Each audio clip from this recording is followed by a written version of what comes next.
어느 날 조용히 혼잣말처럼 털어놓고 싶어졌는데 그냥 이렇게 이야기 흐름대로 편하게 풀어보려고 한다. 내가 69살이 되었을 때부터 시작된 일이니까 솔직히 거꾸로 돌이켜보면 많은 시간과 사연이 지나갔구나 싶어서 입안에서 말이 끊임없이 흘러나올 것 같다. 사람들은 나를 좀 보수적이라고 여길지도 모르겠다. 그런데 자식에게 아낌없이 주고 싶은 마음, 부모라면 누구든 자연스럽게 갖지 않나. 나도 그런 아버지였고 지금도 그런 마음은 크게 변하지 않았다. 사실 난 결혼이 꽤 늦은 편이었다. 30이 훌쩍 넘은 나이에야 장가를 갔고 그 덕분에 딸을 조금 늦게 만나게 됐다. 딸아이 이름은 하루라고 한다. 물론 태어났을 때는 정말 온 마음을 다해 사랑했고 아내도 나도 전부를 쏟아부었다. 우리 둘 다 어렵게 살아온 시간이 길었기 때문에 이 아이만큼은 조금도 힘든 길 걷지 않고 풍족하고 안정적인 미래를 누렸으면 하는 바람이 컸다. 하루는 어릴 때부터 참 착하고 성실한 아이였다. 내가 뭔가 주의를 주거나 혼내야 할 일이 거의 없었으니 스스로 공부도 잘했고 늘 반에서 성적도 상위권이었다. 대학교 입시에서 아주 명문이라 불리는 곳엔 근소한 차이로 못 들어갔지만 그래도 난 너무나도 자랑스러웠다. 애가 빼어나게 똑똑한 건 아니어도 위지와 끈기가 얼마나 대단했던지 모른다. 내가 아버지로서 늘 대견했지. 하루가 졸업하고 나서는 사실 난 우리 지역에 남아서 공무원 시험을 보길 기대했다. 그게 평생 안정적이라 마음 놓이고 가까이 살면서 가족끼리 서로 도우며 살 수 있을 거라고 믿었다.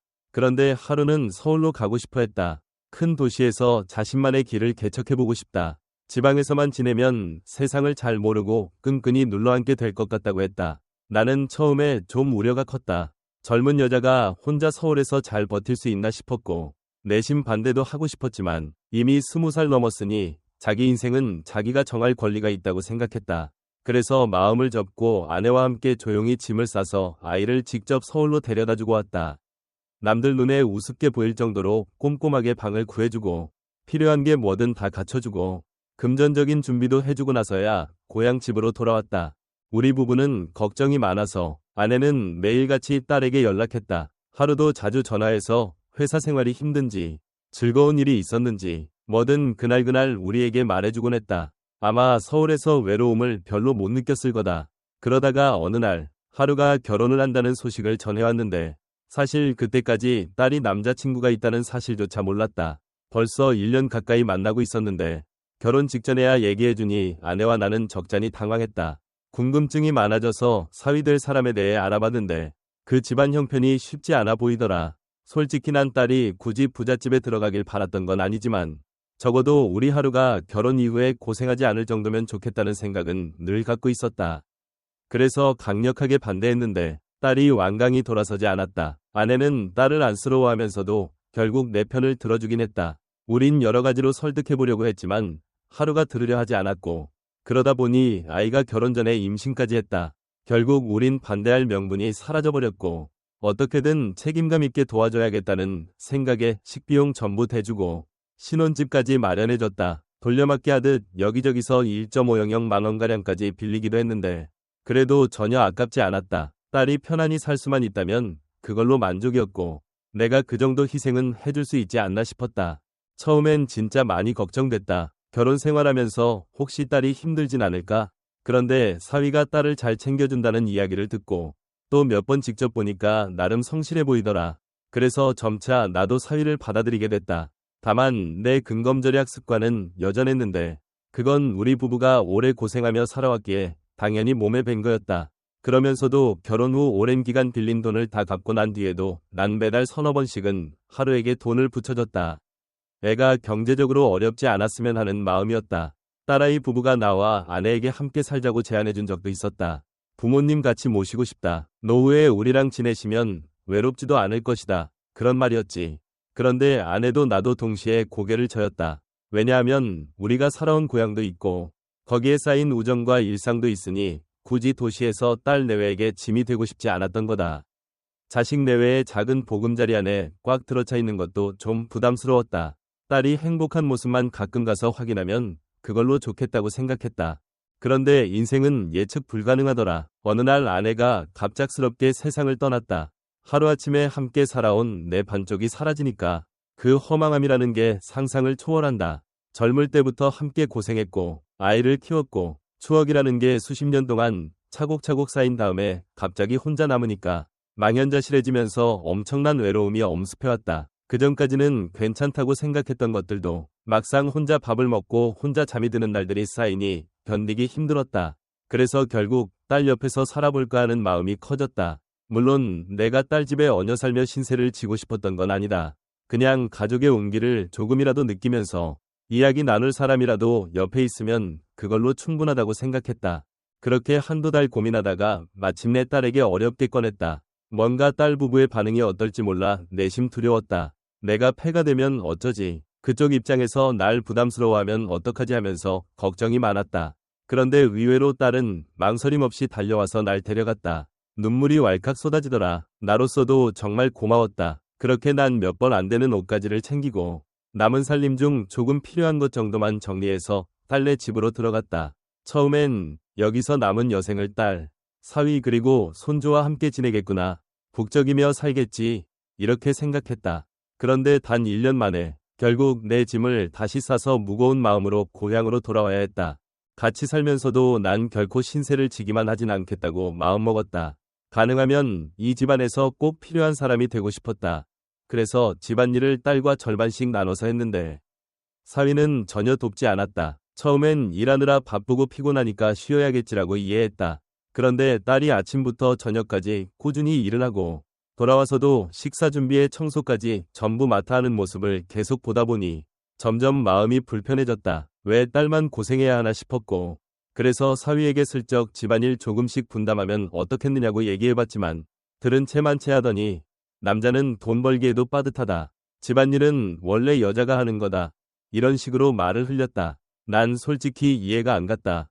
딸도 사위와 똑같이 출근해서 열심히 돈 버는데 왜 혼자 집안일까지 부담해야 하는지. 그래서 이 문제에 대해 사위와 대화를 시도했는데 그때마다 벽에 부딪혔다. 사위는 직접 내게 대놓고 싸우거나 그러진 않았지만 갈수록 태도가 차가워졌고 어느 순간부터는 딸에게 화풀이를 하는 것처럼 보였다. 내가 없는 곳에서 딸을 몰아붙이거나 괜히 딴지를 거는 시기였다. 하필이면 우연히 그 목소리를 들은 적이 있었는데 딸은 나한테 이런 상황을 전혀 이야기해주지 않았다. 혼자 꾹 참고 내게 티도 안 내고 있었다. 아마 내가 걱정할까 봐 숨기고 있었던 것 같았다. 나는 너무 안쓰러웠다. 왜 이렇게까지 참고 있나? 제대로 화라도 내야 하는 거 아닌가 싶었지만 내가 괜히 나서면 더 큰 갈등으로 번질까봐 망설여졌다. 분명 사위는 내게 대놓고 말다툼은 안 하겠지만 뒤에서 딸을 더 괴롭힐 게 뻔히 보였으니 나도 참을 수밖에 없었다. 그러던 중 결정타가 된 사건이 있었다. 하루가 어느 날 퇴근하고 들어왔는데 표정이 무척 어두웠다. 무슨 일이 있나 싶었지만 내 앞에서 아무 말도 하지 않았다. 그런데 하필이면 다음 날 사위와 딸이 나누는 대화를 우연히 듣게 됐다. 딸이 사위에게 당신 부모님을 이 집에 모시고 싶다고 하더라. 집이 좁긴 하지만 그래도 부모님이 고생 많았으니 우리와 함께 지내게 하자는 내용이었다. 그런데 이 말이 뭔가 어색해서 더 들어봤더니 사위는 이 집 방이 적어서 어쩌나 라고 했고 딸이 아버지는 당신 아버지랑 같이 지내고 어머니는 우리 아이와 같이 자면 된다. 이런 식으로 말하는 거다. 갑작스럽고 솔직히 많이 충격이었다. 왜 딸이 갑자기 사위 부모를 모시자는 말을 먼저 꺼냈는지 또 내가 사위 아버지와 방을 함께 써야 한다는 말도 정말 듣자마자 어안이 벙벙했다. 마치 누가 봐도 딸이 스스로 그렇게 말한 게 아니라 사위가 의중을 흘려서 딸에게 유도한 것처럼 보였다. 결국 그날 사위가 내게 직접 와서 위미심장하게 말을 건넸다. 장인어른, 저희 부모님도 연세가 많은데 평생 저를 키워주셨습니다. 이제 제가 모셔야 할 때가 된 것 같아요. 그래서 부모님을 이쪽으로 모셔서 몇 해는 함께 살고 싶은데 장인어른 생각은 어떠세요? 이런 식이었다. 그 말을 듣는 순간 나는 그 의도가 훤히 들여다보였다. 분명 딸도 반대하기 어려웠을 거다. 게다가 내가 안 된다 라고 말하면 마치 내가 사위 부모 모시는 일을 막는 못된 장인처럼 보이지 않겠나. 그러니 거부할 수도 없다. 그런데 내심 아는 거다. 그 사람이 진짜 원하는 건 부모를 진심으로 모시고 싶어서가 아니라 나를 나가게 만들려는 목적이 더 크게 보였다. 왜냐하면 이 집은 원래 내가 딸에게 사준 집이지만 결혼 후 공동명의로 해놨기에 사위가 반을 소유한 셈이니 법적으로는 그 사람 의견도 절반의 권리를 갖게 된다. 만약 사위 부모가 들어오면 방이 부족해지니 내가 자연스럽게 나가야 하는 구도가 생기겠지. 직접적인 말로 나가주세요 할 필요도 없는 상황이 되어버리는 거다. 그렇게 난 선택지가 없었다. 내가 버틸 수 있을까? 굳이 방을 나눠서 사위 아버지와 같이 지낼 수 있을까? 서로 거의 처음 보는 사람이랑 밤낮으로 한 방을 써야 한다는 게 말이 되나 싶었다. 게다가 내 딸 눈치도 보이고 사위 눈치도 보이는 상황에서 편히 살 수 있을 리가 없지 않은가. 결국 시간이 며칠 흐른 뒤 난 하루와 말다툼까지 하지 않고 조용히 짐을 싸기로 했다. 딸은 펑펑 울면서 말렸다. 아버지 그냥 여기서 우리랑 살아요. 우리가 좀 더 어떻게 해볼게요. 이렇게 말했지만 난 그럴 수가 없었다. 사위도 별다른 반응 없이 묵묵히 서 있었다. 사실상 마음속으로는 잘됐다 하고 있었으리라 짐작된다. 결국 난 다시 고향으로 내려갔다. 그렇게 1년간의 동거 생활을 접고 나서 느낀 건 결국 내 늦은 인생은 내 스스로 챙겨야 한다는 점이었다. 그래도 나는 운이 좋은 편이다. 아직 국민연금으로 매달 몇십만 원씩 나오니 밥벌이 정도는 하고 살 수 있고 언젠가 몸이 불편해져도 그동안 조금씩 모아둔 돈을 보태면 요양시설 같은 데 들어갈 수도 있다. 그런데 만약 내가 빈털털이었다면 큰 낭패를 보지 않았을까 싶다. 늦은 나이에 깨달은 거지만 자식에게 전부를 줘버리고 자신에겐 아무것도 남기지 않는 건 참 위험한 일이다. 자식 잘 되라고 고생하고 모든 걸 바치는 게 부모 마음이긴 한데 정작 본인은 노년에 너무 외롭고 힘들어지는 상황을 맞을 수 있다는 걸 절감했다. 그러면서 나 같은 사람들의 이야기를 들어보면 정말 비슷한 일을 겪는 이들이 많더라. 사람들은 부모가 나이 들면 당연히 자식과 함께 살아야 한다. 3대가 같은 지붕 아래 지내는 게 행복한 가정의 모습 아니냐 하고들 말하지만 현실은 꼭 그렇지가 않다. 자식과 함께 살면 분명 장점이 있을 수도 있다. 그런데 그게 사랑과 행복으로만 이어지진 않더라. 내 경우가 그런 예다. 내가 딸에게 모든 걸 해주면 딸도 언젠가는 그만큼 돌려줄 거라고 막연히 믿었다. 그런데 내 딸은 분명 날 사랑했지만 자기 남편과의 사이에서 완전히 내 편이 될 수는 없었다. 자식이란 자기 가정이 꾸려지면 그 가정 안에서 일이 먼저가 되는 거다. 부모는 자연스레 그 순위에서 뒤로 밀려난다. 이것이 누구 잘못이라기보다 인간 삶의 당연한 흐름인 듯하다. 나도 그걸 받아들여야 하는데 늦게서야 그 사실을 깨달았다. 만약 내가 조금 더 젊고 경제적으로 여유가 있었다면 이렇게 되기 전부터 독립적으로 살았을 거다. 자식에게 아낌없이 주더라도 내 노후를 위한 준비를 어느 정도 하고 나서 줬으면 더 좋았겠지. 하지만 이미 모든 건 지나간 일이니 이제 와서 후회만 해봤자 소용이 없다. 그저 내가 하고 싶은 말은 노년의 아이와 함께 살고자 하는 부모들이라면 꼭 본인을 위한 대비를 하고 나서 결정하시라는 거다.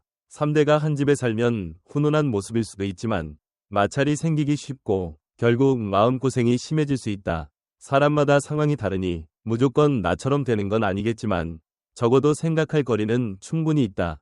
나는 새삼 깨달았다. 혹시나 아이가 잘못된 상대를 배우자로 택했더라도 결혼은 상품이 아니라서 잘못 샀다고 바로 환불이 되는 게 아니다. 내 딸이 사위에 대해 판단을 그르쳤다고 후회해도 이미 결혼하고 아이까지 있는데 어떻게 다시 원점으로 돌아가나. 결국 본인이 책임지고 감당할 몫이다. 그리고 부모인 나는 옆에서 해줄 말조차 조심스럽다. 괜히 간섭하는 듯 보이면 싸움이 커져서 딸이 더 힘들어질 테니까. 나는 매달려 있는 딸을 보며 안타까워도 내 입장이 참 애매했다. 아이가 결국 내 마음을 편하게 하려고 숨기고 울어도 참고 있는 게 보였으니까. 이게 바로 부모 자식 간에 생기는 복잡한 현실이라고 본다. 사랑이 있지만 동시에 거리도 필요하고 간섭은 최소화하되 서로 위지하며 살 수 있어야 하는데 그게 생각처럼 안 된다. 이런 과정을 다 거치고 나서 내가 마지막으로 하고 싶은 말은 노년에 자녀와 살고 싶어하는 분들은 꼭 스스로를 지킬 수 있는 장치를 하나쯤은 마련하시라는 거다. 재산이라든지 적절한 금전적 여유 혹은 개인적인 생활 반경 등 자기 삶을 스스로 영위할 기본적인 발판 말이다. 나처럼 자식에게 모든 걸 투자하고 그게 미덕이라 여기며 가차없이 퍼주다 보면 정작 자신에게 돌아올 건 텅 빈 손일 수 있다. 그래서 난 정말 운이 좋다고 생각하는 게 그래도 연금이 있고 약간의 저축이 남아 있었으니 다시 고향으로 내려가 혼자 살 결심을 할 수 있었다. 만약 아무런 수단도 없이 이 집에서 의지해 살아야만 했다면 사위와 불화가 심해지고 내 딸은 더 고통받았을 거다. 그래서 지금은 차라리 이렇게 떨어져 사는 게 딸에게도 낫다고 마음을 다잡는다. 조금은 쓸쓸하지만 그나마 이것이 서로에게 괜찮은 해법 같다. 그리고 마지막으로 덧붙이면 우리 같은 세대는 자식 키우면서 정말 모든 걸 쏟아붓는 경우가 많다. 집안 사정 어렵고 힘들어도 허리 휘도록 버티면서 자식만큼은 좋은 삶을 살게 하겠다 하는 마음으로 노력한다. 그런데 세상은 변했고 자식의 우선순위도 변했다. 그렇다고 해서 아이가 부모를 전혀 돌아보지 않는다기보다 생활 자체가 여유롭지 않으니 부모에게 쏟을 여력이 적어진다고 보는 편이 맞겠다. 자식도 일이 있고 자기 가정도 꾸려야 하고 자기 아이들 뒷바라지도 해야 하니 예전처럼 부모가 절대적 존재로 군림하긴 어려워진다. 그렇다면 부모 입장에서도 시대가 변했음을 인정하고 자녀에게 맡길 것과 스스로 챙길 것을 분별해야 한다고 생각한다. 나는 고향으로 내려온 뒤 작은 마당 있는 집에서 혼자 밥 해먹고 종종 옆집 사람들과 담소도 나누고 그렇게 지내고 있다. 딸과는 가끔 전화하며 안부를 주고받는데 여전히 힘들긴 한 모양이다. 그래도 당장 내가 해줄 수 있는 건 간섭 대신 응원뿐이란 걸 안다. 딸이 혹시나 마음 바꿔서 이혼이라도 결심한다면 그건 딸 인생이니 내가 억지로 막을 수는 없는 일이다. 그냥 딸이 어떤 선택을 해도 난 달려가서 보듬어주겠다는 마음을 늘 품고 있다. 그래서 혹여나 딸이 힘들 때를 대비해 나도 내 살림을 잘 가꾸고 있다. 혹시 딸이 어린아이 데리고 고향에 내려오게 될 수도 있으니 내 쪽에라도 쉴 곳 하나 잘 남겨두고 싶다는 마음이다. 처음부터 이렇게 될 줄 알았다면 과거에 집을 사주고 공동명의로 바꾸는 건 조금 신중하게 했을지 모르겠다. 그렇다고 딸을 탓하지는 않는다. 나 역시 그때는 딸이 행복하게 살기를 바라는 마음이 전부였고 딸이 행복해진다면 그게 내 가장 큰 보람이었다. 지금도 딸이 행복하면 좋겠다고 바라는 마음은 똑같다. 단지 자식을 사랑하는 것과 스스로의 노후를 준비하는 건 별개라는 사실을 조금 더 일찍 깨달았더라면 지금보다는 덜 마음고생하며 지냈을 거라 생각한다. 사랑의 희생이 따르는 건 아름답지만 아무리 아름다운 희생이라도 자기 자신에게 너무 가혹한 상황을 만들고 만다면 결국 그 슬픔은 부모가 온전히 짊어지게 된다. 나처럼 후회만 안고 늦게 깨닫지 말고 미리 조금이라도 준비하는 지혜를 얻길 바라는 마음이다. 어쨌든 난 지금 혼자 지내고 있지만 내 힘으로 먹고 자고 움직일 수 있으니 감사하다고 여기면서 산다. 아침이면 가볍게 걷기 운동도 하고 점심때는 국 하나 끓여 먹고 저녁에는 동네 사람들과 마실 나가서 가벼운 수다 떨고 돌아오곤 한다. 한 번씩 딸네 집에 갈 때도 있다. 아이가 잘 지내면 다행이고 혹시 힘들어 보이면 달래주는 정도로만 할 뿐 깊게 간섭하진 않는다. 그게 우리 부녀관계에선 그나마 평화를 지키는 방법이더라. 나처럼 자녀에게 모든 걸 주고 나중에 어쩔 수 없이 짐을 싸서 다시 나와야 하는 이런 결말이 찾아오는 이들이 얼마나 많은지 모른다. 어떤 이는 자식이 사위를 잘못 만나서 고생하는 걸 망연히 지켜보고 또 어떤 이는 자식이 부모를 모시는 듯하면서도 실제로는 등한시하여 결국 스스로 쓸쓸히 요양시설을 찾아가곤 한다. 이런 사례는 우리 주변 어디서든 흔히 발견된다. 그래서 내가 꼭 강조하고 싶은 건 노년의 자유와 편안함을 확보하려면 자식에게 전부 의존하지 말라는 거다. 자식에게 서운해할 게 아니라 서로가 편안하려면 어느 정도 떨어져 지내는 게 오히려 정답일 수도 있고 그게 잘 안 된다면 적어도 부모 본인이 자립할 수 있는 자원이나 경제력을 확보하고 있어야 한다고 본다. 그래서 3대가 함께 살면 정말 멋지고 보기 좋을 것 같지만 실제로는 그 안에서 수많은 부딪힘이 일어난다는 걸 절실히 느꼈다. 날 키워준 부모를 보답한다는 마음, 그리고 자식에게 헌신한다는 마음, 이 모든 게 아름답지만 현대사회에선 각자의 역할과 공간을 존중하는 방식도 생각해봐야 하지 않나 싶다. 내가 딸집에서 함께 지내던 1년 동안 체감한 건 정말 살아가는 속도와 관점의 차이가 크다는 점이었다. 나는 가정일이나 절약 같은데 신경을 많이 쓰고 늘 가족이 서로 도우며 살아야 한다고 믿었지만 사위는 자기 일만으로도 버겁다는 이유로 집안일에 일절 손대지 않았다. 딸은 딸대로 아버지와 남편 사이에서 눈치 보며 고생했다. 그리고 결국 내게도 편하진 않았다. 그러니 어느 누구도 완벽하게 만족스럽지 않은 동거 생활이었던 거다. 그래서 차라리 각자의 공간에서 살면서 종종 만나 교류하는 방식이 훨씬 낫다는 결론에 도달했다. 여기까지 말하고 나니 혹시 누군가는 부모 자식 간에 왜 저렇게 서운하게 살까 하고 생각할지 모르겠다. 하지만 막상 겪어보면 이게 그리 단순한 문제가 아니다. 서로 간의 자그마한 생활 습관 차이, 돈 문제, 육아 문제, 생활 반경 문제 등이 얽히면 감정이 예민해지고 갈등이 잦아진다. 내가 봤을 때 딸도 날 사랑하지만 남편과 트러블을 겪기 싫으니 나를 적극적으로 편들지도 못했고 그렇다고 날 모질게 내쫓을 수도 없으니 중간에서 많이 괴로워했다. 그런 딸을 보면 나도 마음이 아프고 그러다 보니 결국 내가 스스로 빠져주는 게 딸을 지켜주는 길이라고 생각했던 거다. 지금 와서 보면 이 결정이 옳았다고 믿는다. 만약 그 집에 계속 남았더라면 사위와의 갈등이 더 심해져서 딸이 더 힘들어졌을 거다. 나는 자식이 괴로운 모습을 못 본다. 그렇게 무거운 걸 왜 자식 어깨에 짐으로 안겨주나. 부모 입장에선 차라리 내가 물러나 편하게 살기를 찾는 게 낫다고 느꼈다. 혼자 고향집에 돌아와도 생각보다 외롭지 않다. 물론 아내가 떠나고 난 상실감은 아주 크다. 그래도 애써 받아들이며 산다. 가끔 딸이 전화해서 손주의 웃음소리라도 들려주면 그걸로도 위안이 된다. 자식 인생은 자식이 알아서 살아가고 내가 언제까지나 뒤에서 버팀목이 될 수는 없어도 적어도 딸에게 최후의 안식처가 되어줄 만한 힘은 조금 남겨둬야겠다고 다짐한다. 어쩌면 이걸 깨닫기까지 너무 오랜 세월이 걸렸지만 그래도 이 늦은 깨달음이 나한테는 참 소중하다. 이제 막말로 내가 몸을 움직이기 어려울 때가 오면 보호를 받으려 할 수도 있다. 하지만 그때도 딸에게 무조건 날 모시라고 하기보다는 스스로 요양시설에 들어가는 선택을 할 수도 있지 않을까 생각 중이다.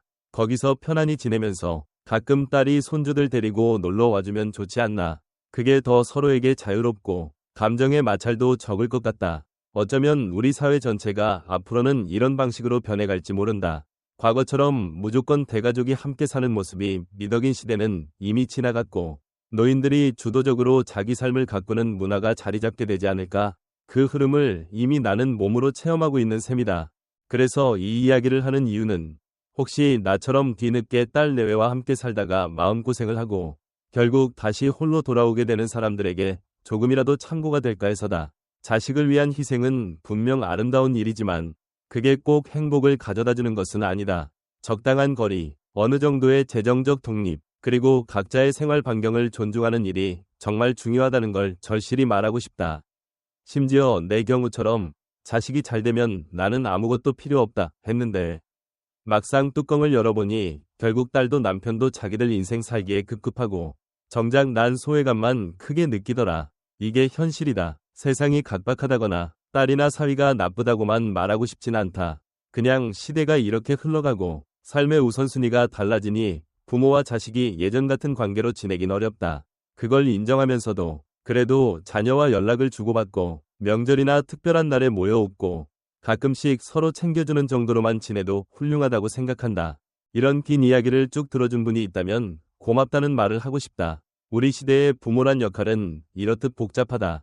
다만 한 가지 분명히 말하고 싶은 건 본인의 노후와 존엄 그리고 감정적 안정을 위해서라도 자녀에게 전부 맡기지 말라는 거다. 조금이라도 자신이 쓸 수 있는 자원을 남겨두고 인생 후반부를 스스로 챙기도록 하자는 게 내 결론이다. 내가 딸에게 아낌없이 주는 게 아무리 기쁘고 뿌듯해도 막상 뒤돌아서면 텅 빈 통장과 고독한 방이 기다릴 수 있다. 그리고 자녀도 그 상황을 전부 해결해줄 의무가 없다.